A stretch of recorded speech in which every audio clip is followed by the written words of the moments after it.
참 무더웠죠. 기록적인 더위였다고 합니다. 한국뿐만 아니라 북반구 전역이 그랬던 모양입니다. 그래서 우린 여름 내내 피서라는 그 단어가 머릿속을 가득 채웠습니다. 그런데 언제 그랬냐듯이 이제 무더위는 물러갔고 논의 벼이삭이 이제 고개를 다 드러내고 있습니다. 그래서 논 근처에 다니면 이전에는 풀 냄새가 났는데 지금은 벼 냄새가 납니다. 쌀 냄새. 추수를 준비하라는 사인이죠. 인생의 계절도 마찬가지입니다. 변화되어가는 계절에 맞추어서 준비를 해야 하는데요. 근데 늘 그 자리에 있을 것처럼 우리는 살아갑니다.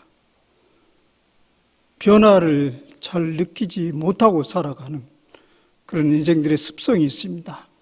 왜 그러냐?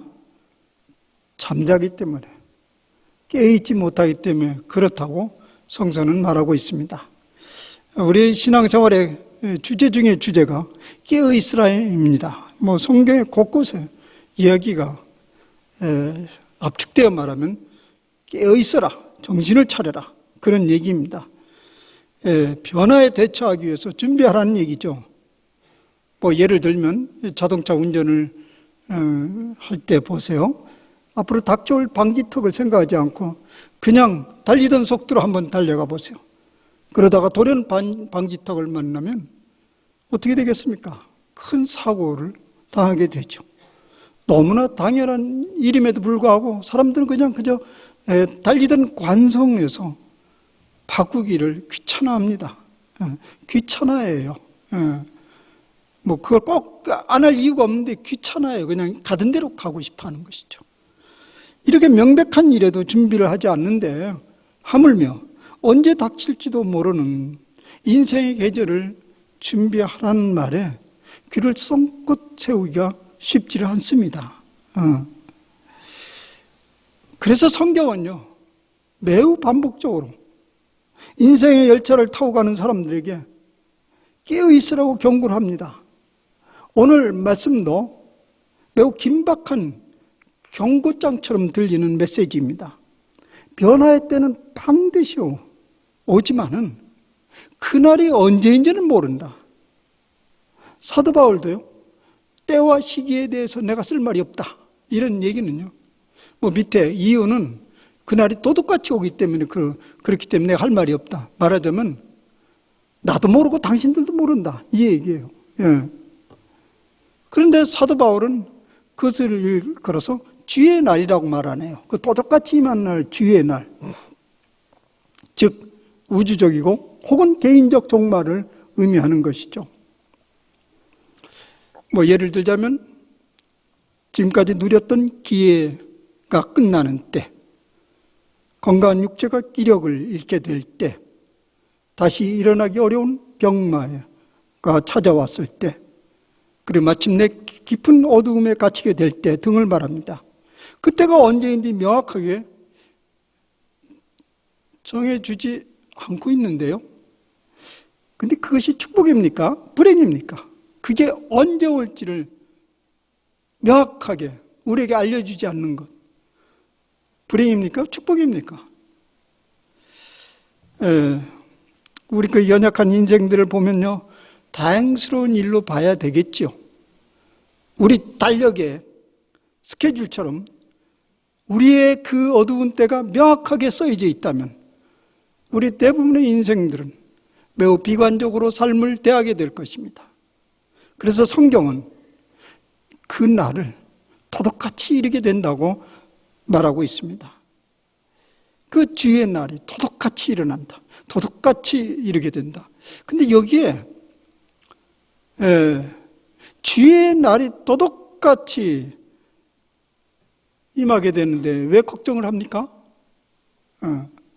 사실 이 종말을 주의 날로 얘기하잖아요.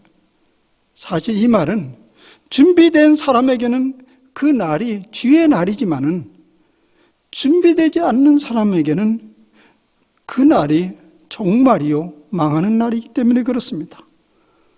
사도 바울은 본문에서 비유를 들어서 이렇게 설명하고 있습니다. 한 임신한 여자가 있습니다. 그 여자는 아기를 낳는 기대보다는 오늘 고통스럽지 않게 편안하게 사는 것에 관심이 있었던 모양입니다. 그저 오늘이 편안하고 안전하면 됐어. 그 생각에는 아무런 준비를 하지 않고 하루하루를 살아가고 있는 여자였습니다. 그런데 어느 날 예측하지 않게 상고가 찾아왔습니다. 그런데 사실 그게 예측하지 못한 상고였습니까? 그렇지 않죠. 예측되는 거죠. 그러나 준비되지 않는 그녀에게는 예측되지 않는 사고였습니다. 비로소 그 순간을 맞는 그 여인은 낳을 아기에 대한 기대보다는 그 고통에 대한 두려움으로 가득 사로잡히게 됩니다. 왜요? 그때를 위해서 준비를 하지 않았기 때문에 그렇습니다.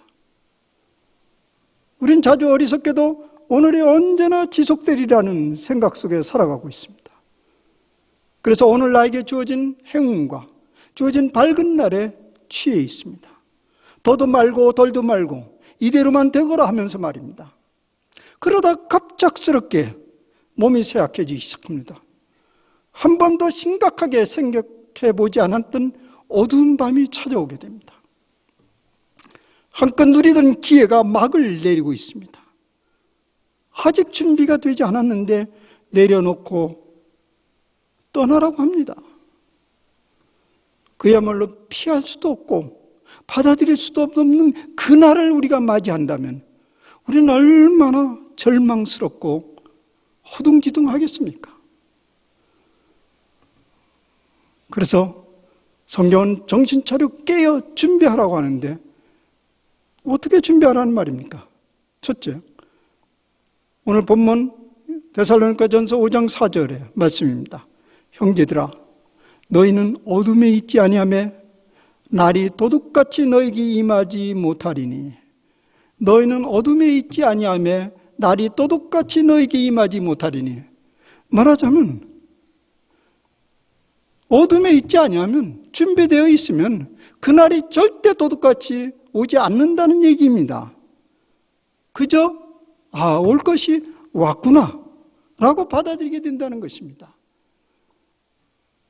그런데 왜 그렇게 어둠에 갇혀 삽니까? 준비하면 되지. 히브리서 말씀에는 그런 이유가 있다는 거예요. 히브리서 말씀의 예를 들면 히브리서 12장 1절 우리 모세골 식구들이 많이 듣던 말씀, 임 목사님도 여러 번 말씀하셨고 저도 이 설교를 한 적이 있어요. 아마 한두 번 아닌 것 같아요. 좀 다른 의미로 해석되긴 했지만 그대로 히브리서 12장 1절에 보면 모든 무거운 것과 얽매우기 쉬운 죄를 벗어버려라. 모든 무거운 것과 얽매기 쉬운 죄를 벗어버려라. 우리를 얽어매고 있는 그것으로부터 자유함을 얻으라는 얘기입니다. 그런 것들이 얽어매 있으면 앞에서 지금 전개되고 있는 우리의 전망을 흐리게 만듭니다. 거기에 묶여지기 때문에 앞에서 환하게 전개되는 것을 전혀 볼 수가 없는 거죠. 그러면 그런 마음을 무겁게 안고 얽어매는 것들이 어떤 것이 있겠는가? 어떤 것이 있든가? 여러 가지 염려와 걱정거리들이죠. 많지 않지만 남겨진 재산은 어떻게 유지해야 하는가? 재산 관리를 제대로 못해서 오늘 누리고 있는 이 품이 있는 삶을 잃어버리면 어떻게 될까? 끝까지 존재감 있는 삶을 살아야 할 텐데 주변 사람들이 점점 멀어지고 떠나가면 어떡할까? 내 현재 지탱하고 있는 이 몸이 점점 더 쇠약해지고 질병에 걸리면 어떻게 할까? 한 걸음 더 나아가서 남겨진 자녀들과 후손들은 제 길을 잘 갈 것인가? 기대대로 잘 살아줄 것인가? 그들의 미래는 품이 있는 세월을 살아낼 것인가? 준비하는 차원에서 그런 생각들을, 그런 관심을 가지는 일이 잘못된 건 아닙니다. 준비하는 차원에서. 그러나 우리가 이 자체에 얽혀버리면 존재 자체를 위축하게 만듭니다. 그런 것들을 갖다 얽매는 짐들이라고 말합니다. 그런데 왜 히브리서는 이러한 짐들을 죄라고 규정을 하죠? 이걸 죄라고 그래요. 얽매기 쉬운 죄로부터 벗어나라고 하는데요. 이 죄라고 하는 이유가 뭘까요? 우리가 하나님 앞에 설 때 이 모든 갖가지 염려들은 아무런 작용을 하지 못합니다. 그저 나는 나로서 하나님 앞에 서야 됩니다. 그런데 나 자신으로 서지 못하고 이제까지 살아왔던 관성대로 또 유지했던 그 관계들을 모두 끌어안고 하나님 앞에 서고자 하면 그것이 죄가 된다는 것입니다. 왜냐하면 그때 하나님은 나에게 목적이 아니고 수단이 되기 때문에 그렇습니다. 하나님, 이제까지 살아왔던 방식과 습성에 봉사해 주십시오. 이건 유지해야 되겠습니다. 라고 하나님을 수단으로 삼기 때문에 죄가 된다는 것이에요. 그 결과는 뭐냐면 거기는 아무런 안식도 없고 그 어둠의 때를 준비하는데 아무런 도움이 되지 않는다는 것이에요. 그러다가 곧 어둠에 갇히고 마는 거죠. 둘째, 5절에서 준비할 것이 무엇인지를 말해주고 있습니다. 오늘 5절은 이런 말씀이 있습니다. 너희는 다 빛의 아들이요 낮의 아들이다. 우리가 밤이나 어둠에 속하지 아니한다. 이 말은 이런 의미로 해석할 수 있네요. 너희는 다 빛의 아들이요 낮의 아들이다. 우리가 밤이나 어둠에 속하지 아니한다. 빛을 경험해 본 사람은요, 밤이 얼마나 절망스러운지를 알기 때문에 어둠으로 들어가지 않으려 합니다. 그러면 준비하겠죠.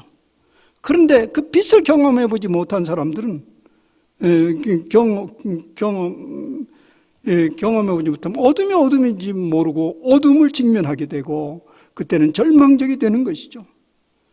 그 어둠이 다름 아닌 종말인데 그 종말이 우리에게 무엇인지를 이렇게 비춰주는 빛이 없다면 절망적이죠. 그래서 사도 바울은 그 어둠의 때를 위하여 빛을 준비하라고 합니다. 그래서 빛의 아들이 되라 이런 얘기는 빛의 아들. 뭐 어둠의 상대적 결명은 당연히 빛이죠. 그래서 빛의 아들이 되라고 합니다. 어떻게 빛의 아들이 되는 것인가? 오늘 복음서의 말씀, 예수님의 말씀에 귀를 기울여 봅시다. 나는 세상의 빛이니 나를 따르는 자는 어둠에 다니지 아니하고 생명의 빛을 얻으리라.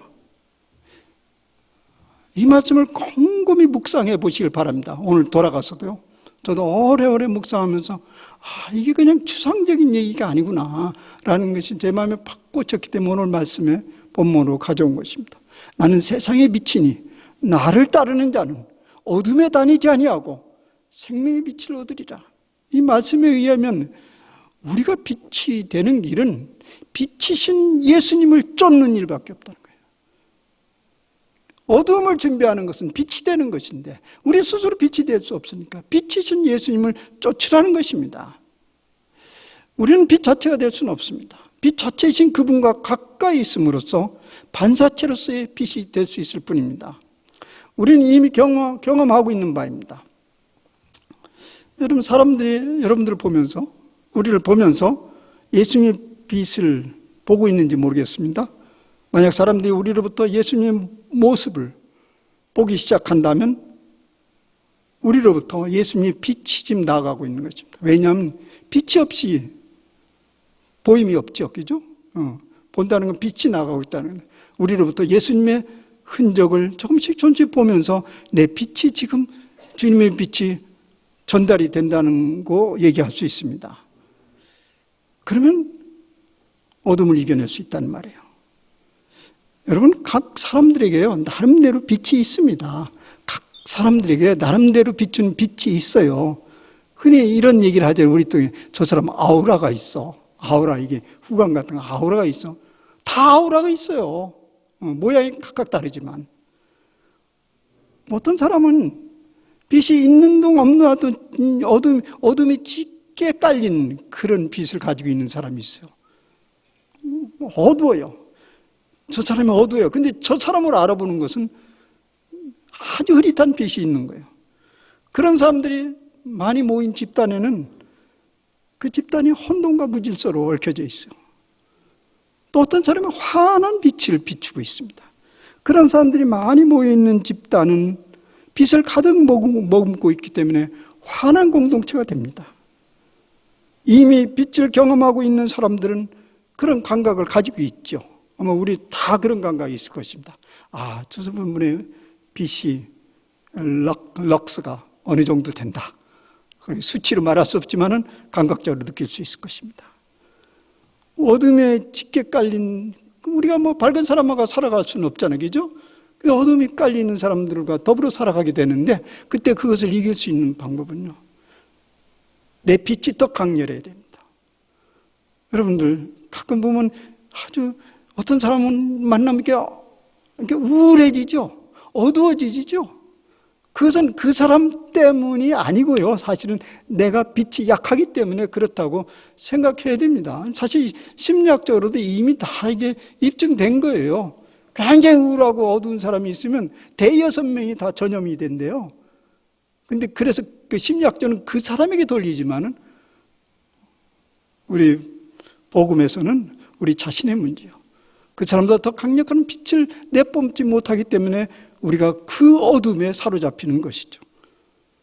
그런데 우리 스스로는 절대 발광체가 되지 못합니다. 반사체일 뿐입니다. 달이 태양으로부터 빛을 받아서 밤이 될 때 겨우 빛을 비추는 듯이 말입니다.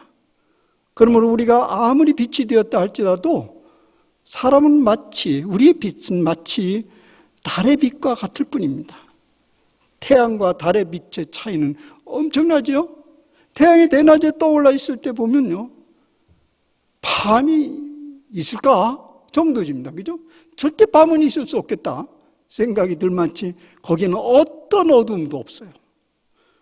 근데 반면에 아주 꽉 찬 보름달이 떠올랐어요. 거기에는 여전히 밤이 있습니다. 어둠이 함께 공존하는 빛입니다. 우리들의 빛은 바로 그런 것인데요. 그래서 데살로니가 본문은 이렇게 우리에게 말씀하고 있네요. 너희는 다 빛의 아들이라. 아들이요, 낯의 아들이라. 우리가 밤이나 어둠에 속하지 아니하나니 그러므로 우리는 다른 이들과 같이 자지 말고 오직 깨어 정신을 차릴지라.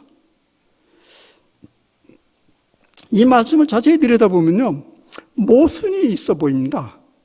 우리가 낮의 아들인데 왜 어두움이 올까 조심스럽게 그렇게 정신을 차리라고 하냐 말입니다. 태양 떠로 정신 차려라 너 어두워질까 봐 그렇게 말하지 않잖아요. 여기 빛의 아들인데 그래도 정신을 차리라는 거예요. 왜냐하면 금방 말씀드린 대로 우리는 발광체가 아니고 반사체이기 때문에 그렇습니다. 그래서 반사체는 언제나 어두움이 기다리고 있어요. 그러니까 끊임없이 어두움을 경계해야 합니다. 발광체에게는 그럴 수 없지만 반사체에는 틈만 있으면 찾아오는 어둠이 있는 것이죠. 우리가 계속해서 빛을 받지 않으면 우리도 모르는 사이에 어둠이 우리를 덮으려 합니다. 그러므로 성경은 우리가 빛의 아들이고 낯의 아들이라 할지라도 깨어 정신을 차려야 한다고 경고하고 있습니다. 그런데 깨어 정신을 차린다는 말이 무엇인가요? 깨어서 정신을 차린다는 말이 끊임없이 발광체를 주목하라는 말이에요. 끊임없이 발광체를 주목하라는 말입니다. 태양과 달의 관계를 보면 설명이 쉽죠. 달이 태양을 정면으로 이렇게 주목하고 있는 동안, 완전히 정면으로 부딪혀 있는 동안 보름달이 둥근 달이 되잖아요. 그러나 마주 범위 조금씩 비껴나기 시작하면 그 달의 한쪽 표면이 점점 어둡게 됩니다. 우리는 이런 착각을 할 수 있잖아요. 와, 저 보름달, 막 시원찮은 보름달이 떠오르면 그냥 빛을 가득 머금고 있기 때문에 저거 내일도 그러할 것이다 생각할 수 있지만은요, 내일은 달라집니다. 왜냐하면 살짝 비껴나기 때문에 그렇습니다. 발광체인 그것과 살짝 비껴나기 때문에 점점 비껴남으로 인해서 달은 점점점 기울고 맙니다. 그러므로 우리가 깨어있다라는 말은 빛이신 예수님을 쉼없이 주목하면서 살라는 말입니다. 쉼없이 주목하면서 살아라. 때를 얻든지 못 얻든지 빛이신 그분에게 우리 자신을 거듭거듭 노출시키라는 말입니다. 이미 받은 빛으로 충분하다지 말고 그 빛을 잠시라도 받지 못하면 어둠이 곧바로 몰려온다는 것을 기억하면서 항상 깨어 있어야 한다는 말입니다. 빛을 받는 것을 습관적이 되어야 합니다. 왜냐하면 우리가 삶 속에서 빛과 어둠의 차이를 분별할 수 있을 때만이 빛을 놓지 않으려 합니다. 우리가 살아가면서 무엇이 빛이고 무엇이 어둠인지를 이게 분별이 안 되면 빛을 추구할 리가 없습니다. 그거나 이거나 다 똑같으면 왜 그렇게 깨어있으면서 빛을 찾겠습니까? 빛이신 주님으로부터 거듭거듭 그 빛을 받아본 사람들은 어둠이 얼마나 심각한지를 압니다. 그런데 그 빛에 대해서 아무 관심이 없거나 그런 경험이 없는 사람들은요, 어둠과 빛의 차이에 대해서 민감하지 않습니다. 그러면 자기도 모르는 사이에 점점 깊은 어둠에 빠져들고 맙니다. 기억해야 할 것은 갑작스럽게 빛을 받아서 어둠을 물리칠 수는 없다는 얘기입니다. 이 캄캄한데 빛이 딱 오면 확 밝아지는 거. 그러면 얼마나 좋겠어요. 근데 우리의 빛은 그렇지 않다는 거예요. 예수님이 그런 비유를 우리에게 들어줬어요.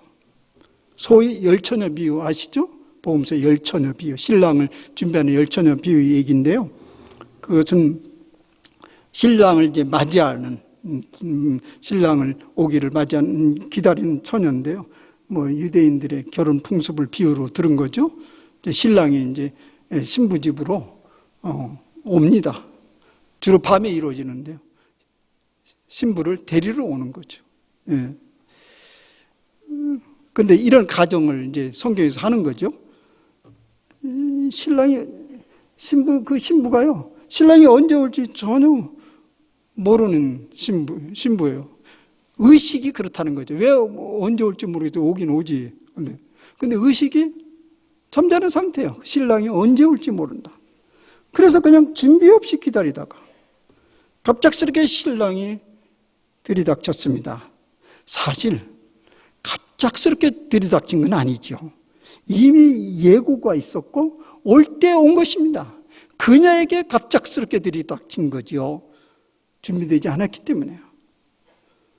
그래서 신부는 등도 없이 허둥지둥 신랑을 맞으러 버선발로 뛰어나갑니다. 그러나 앞에 보이는 것이 없어요. 그러면 다른 남자 붙들고 신랑이라고 할 수 있어요. 얼마나 수치스럽고 당혹스러운 일입니까? 반면에 신랑이 올 것이라는 사실을 믿고 미리미리 기름을 준비하여 등불을 밝히고 있던 그 신부는 신랑이 오자마자 즉시 반갑게 정확하게 신랑을 맞이하게 됩니다. 놀랄 일이 하나도 없죠. 오히려 반갑죠. 근데 그 신랑은 다름 아닌 개인과 우주적인 종말을 말하고요. 그때 맞이할 우리 주님입니다. 아까 얘기했잖아요. 주의 날인데 준비되지 않는 사람은 그것이 망하는 날이고요. 준비된 사람은 주의 날로 맞이하게 된다는 이야기입니다. 다시 이제 요한복음 말씀을 봅시다. 나는 세상의 빛이니 나를 따르는 자는 생명의 빛을 얻으리라. 앞에서 언급한 대로 반사체는 발광체를 지속적으로 마주대해야 합니다. 예수님이 발광체죠. 우리는 반사체면 지속적으로 마주대해야 합니다.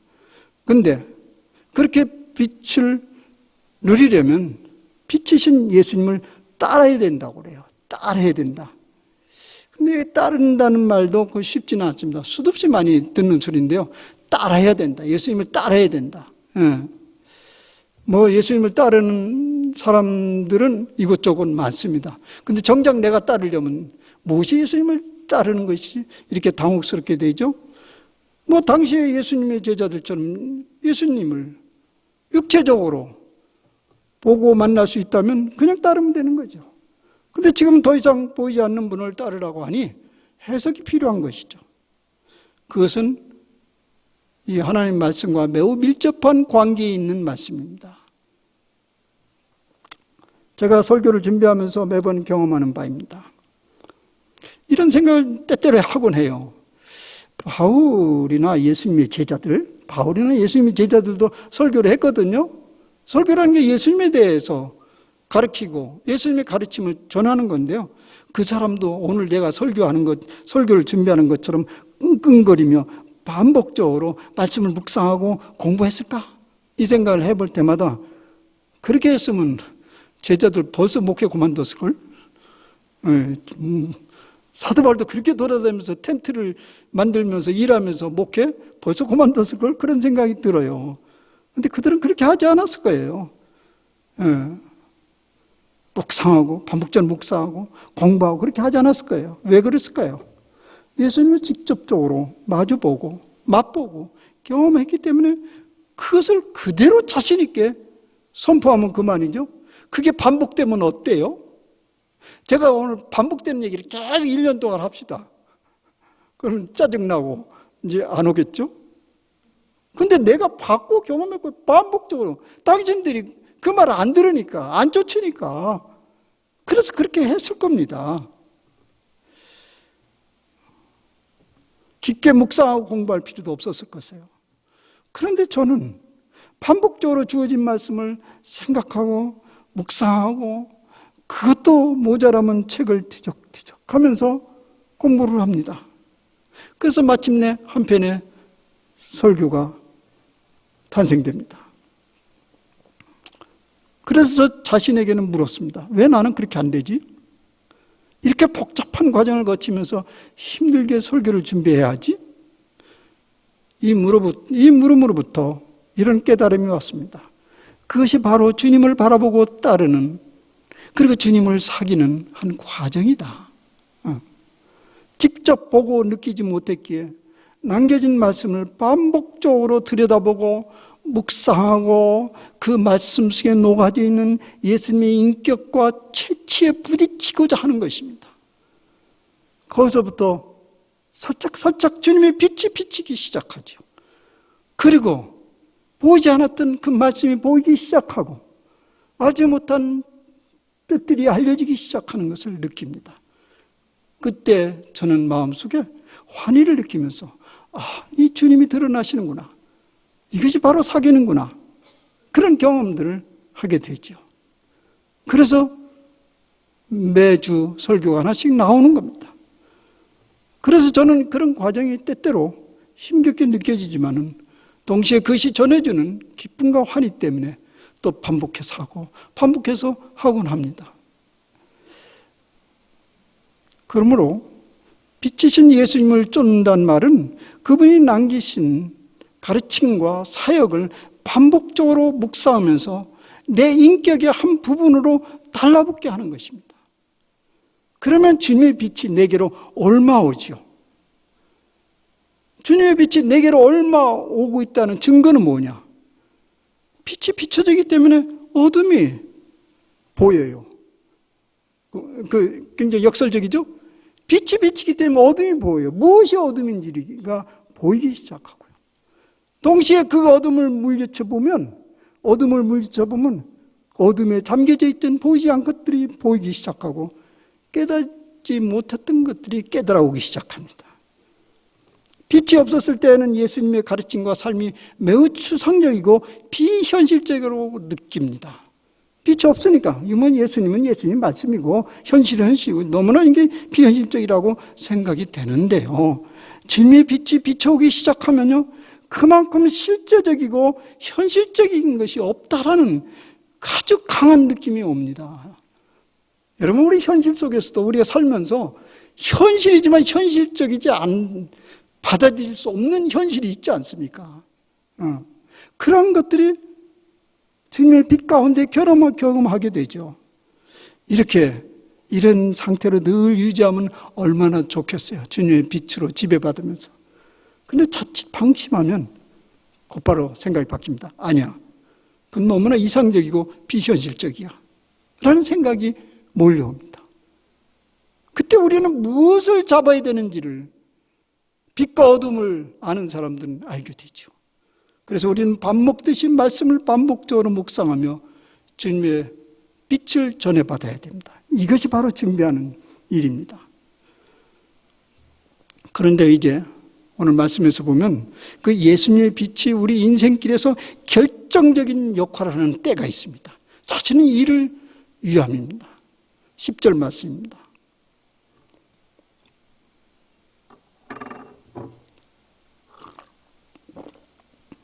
예수께서 우리를 위하여 죽으사 우리로 하여금 깨어있든지 자든지 자기와 함께 살게 하려 하셨느니라. 예수께서 우리를 위하여 죽으사 우리로 하여금 깨어있든지 자든지 자기와 함께 살게 하려 하셨느니라. 여기에 예수께서 우리를 위하여 죽으셨다라는 말씀에 좀 주목해 봅시다.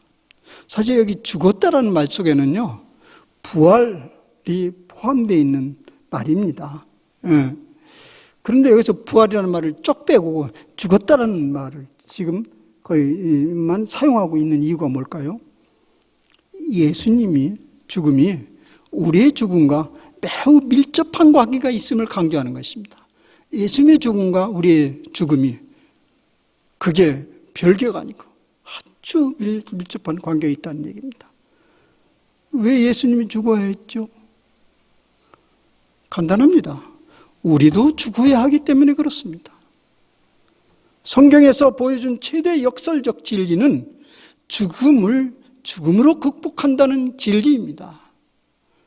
예수님이 우리를 위하여 죽으셨기 때문에 그 예수님은 우리가 깨어있든지 자든지 우리와 함께 살게 되었다는 말입니다. 이것이 예수님이 전해주는 핵심적인 진리죠. 살아있을 때는 말할 것도 없거니와 죽을 때에도 우리와 함께 살게 된다는 얘기입니다.